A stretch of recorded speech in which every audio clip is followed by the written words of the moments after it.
감자 좋아하는데 살찔까봐 선뜻 손이 안 가는 분 있으세요? 오늘 제가 혈당 상승을 40% 줄여서 먹을 수 있는 방법을 알려드릴 테니 끝까지 시청해 주시기 바랍니다.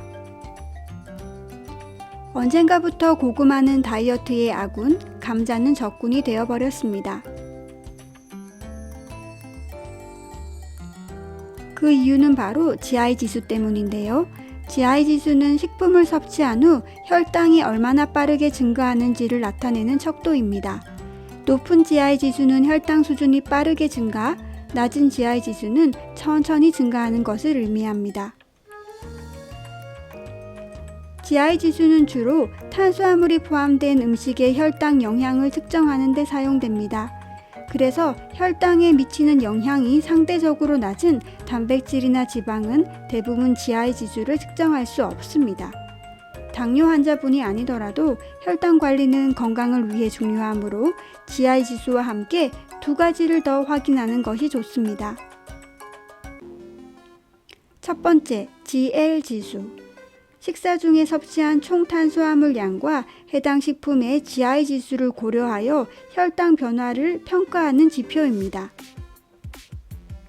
즉, GI 지수는 단일 식품의 혈당 영향을 나타내는 반면 GL 지수는 식사 전체의 혈당 영향을 고려하여 판단하는 데 도움이 됩니다. 그렇다면 GI 지수와 GL 지수를 어떻게 해석해야 하는지 살펴보겠습니다. 낮은 GI 지수는 0에서 55로 혈당 상승이 느리고 안정적이고 56에서 69는 혈당 상승이 중간 정도, 70 이상은 혈당 상승이 빠르게 일어납니다. 낮은 GL 지수는 0에서 10으로 혈당 상승에 미치는 영향이 적고 11에서 19는 혈당 상승에 미치는 영향이 중간 정도, 20 이상은 혈당 상승에 큰 영향을 미칩니다.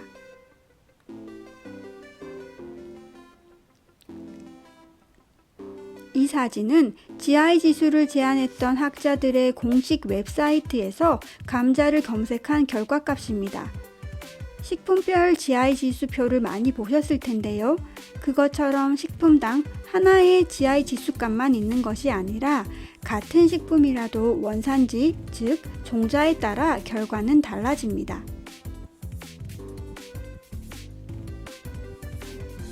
감자의 GI 지수는 53에서 79로 중간에서 높음, GL 지수는 11에서 18로 중간 수치입니다.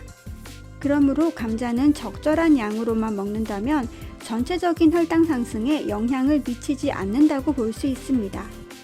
일반적으로는 여자 주먹만한 크기의 감자 3알 이하로 드시고 다이어트 시에는 200g 정도 드시면 밥 반 공기의 탄수화물과 양이 비슷합니다.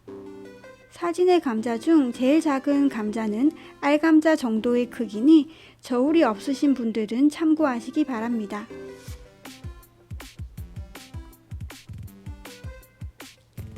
두 번째는 조리법입니다. 각 식품들은 조리법에 따라 GI 지수가 달라지는데요. 구운 고구마의 GI 지수와 GL 지수는 삶은 고구마의 거의 2배에 해당하는데요. 다이어트 식단에 빠지지 않고 등장하는 고구마지만 삶아 먹지 않고 구워 먹으면 다이어트에 도움이 되지 않는다는 점을 명심하세요. 시중에 판매 중인 100% 고구마로 만든 제품입니다.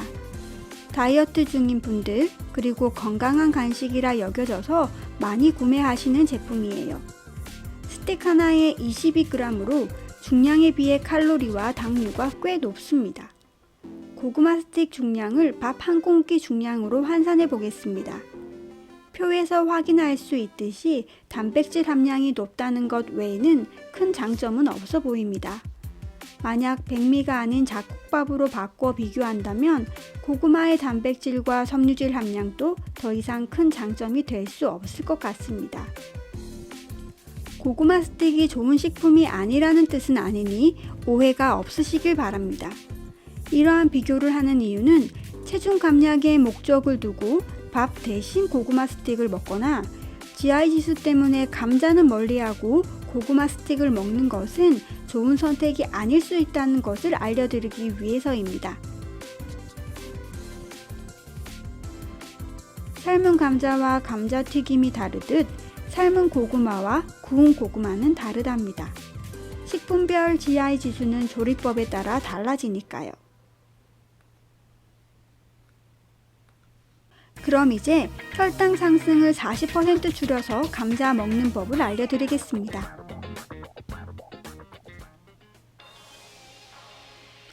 우선 탄수화물이 혈당을 높이는 과정을 살펴볼게요. 우리 몸에 있는 소화효소가 탄수화물을 포도당으로 분해합니다. 이 중에서 쉽게 분해되는 탄수화물은 소장에서 흡수가 빨라지고 덩달아 혈당 상승도 빠르게 높아집니다. 감자는 수분 75%, 탄수화물 즉 전분 13에서 20%, 단백질 1.5에서 2.6%로 구성되어 있습니다.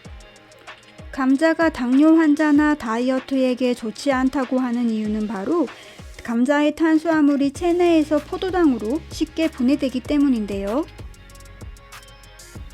그렇다면 반대로 감자의 탄수화물이 체내에서 쉽게 분해되지 않게 할 수는 없을까요? 방법이 있습니다. 바로 감자의 탄수화물을 저항성 전분으로 바꾸면 됩니다. 저항성 전분이란 소화효소에 의해 쉽게 분해되지 않는 전분을 말합니다.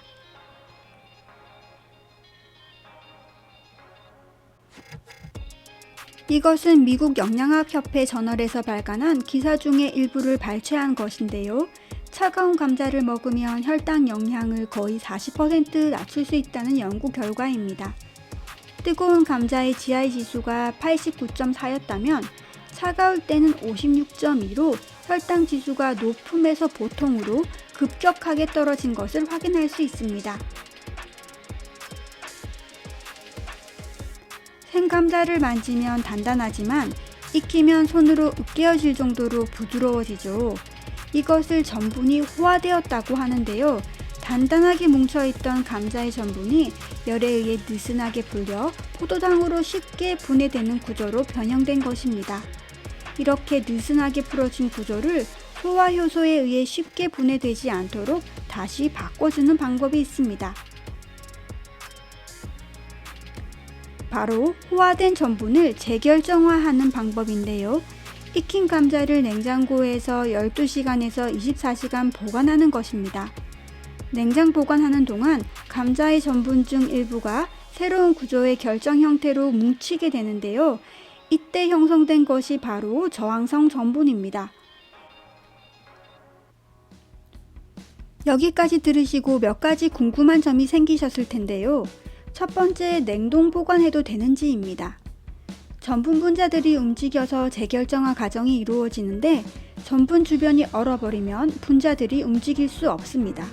그러므로 냉동 보관은 안 되고 4도씨 이하의 냉장 온도에서 보관해 주세요. 두 번째, 감자를 다시 데워 먹어도 되는지입니다. 감자 샐러드를 만들어도 맛있긴 하지만 따뜻한 감자를 호호 불어가며 먹는 맛을 따라올 수는 없죠. 다행히도 냉장고에서 12시간에서 24시간 이상 보관한 감자를 다시 데워 먹어도 생성된 저항성 전분에는 영향이 없다고 합니다.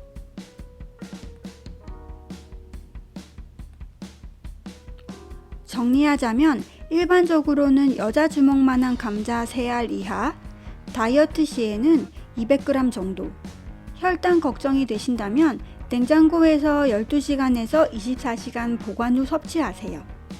감자 살찔까봐 너무 걱정 마시고 맛있게 드시고 건강하세요.